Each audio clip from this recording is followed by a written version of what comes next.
ঈদের 2 দিন আগ থেকে অন্যদের মেহেন্দি পরিয়ে দেওয়ার সময় আমার উপর দিয়ে যা যায়।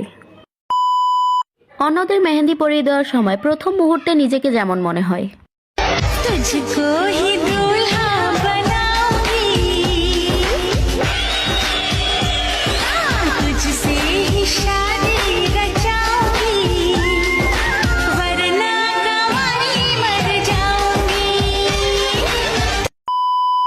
মেহেন্দি দিতে আসে আমার পুরো 14 গোষ্ঠীর মেয়েরা।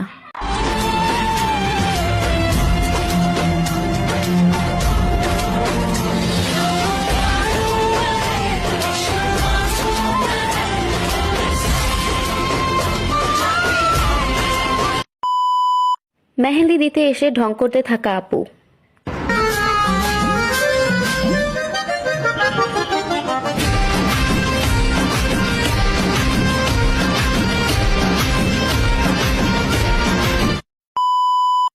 মেহেন্দি পড়তে এসে নিজে জীবন কাহিনী শুনিয়ে নিজেই অবাক হয়ে যাওয়া চাচি।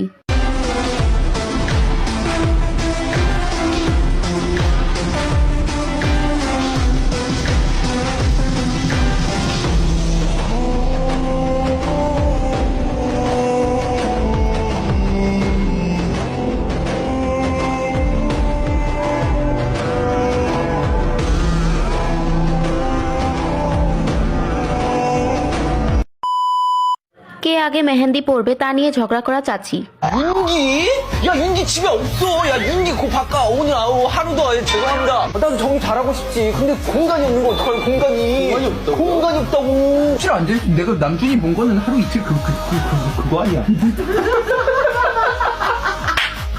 아 너가 열어 그냥 말만 좀 말도 못하냐. নিজেদের রূপ দেখে নিজেরাই অবাক হয়ে যাওয়া ফুপ্পি।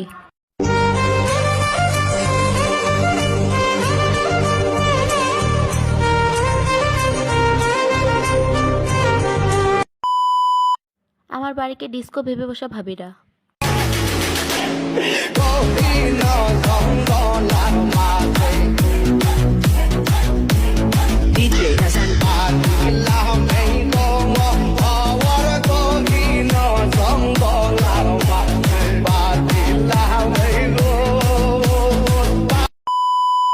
মেহেন্দি দিতে বসে হঠাৎ প্রেমিকের কথা মনে পড়া আপু।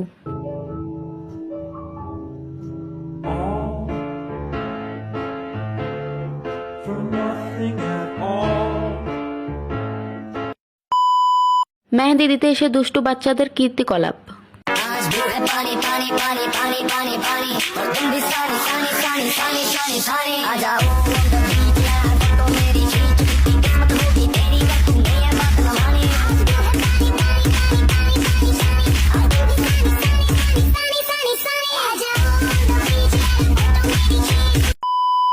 তাদেরকে যেন আগে মেহেন্দি পরিয়ে দিই তা নিয়ে রিকোয়েস্ট করা বাচ্চারা।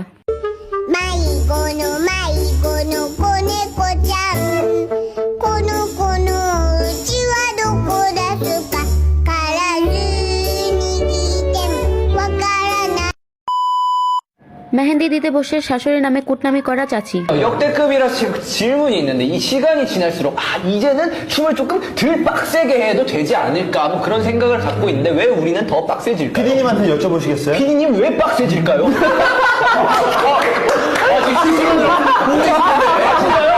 죄송합니다. 보고 계세요? 죄송합니다. 안 보고 계시는 줄 알았어요. 너무 놀랐네요. 죄송해가지고 PD님이 꼭 보였으면 좋겠네요.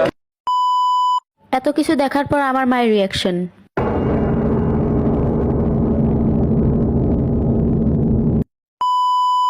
আর এত কিছু আমার উপর দিয়ে যাওয়ার পর আমার অবস্থা।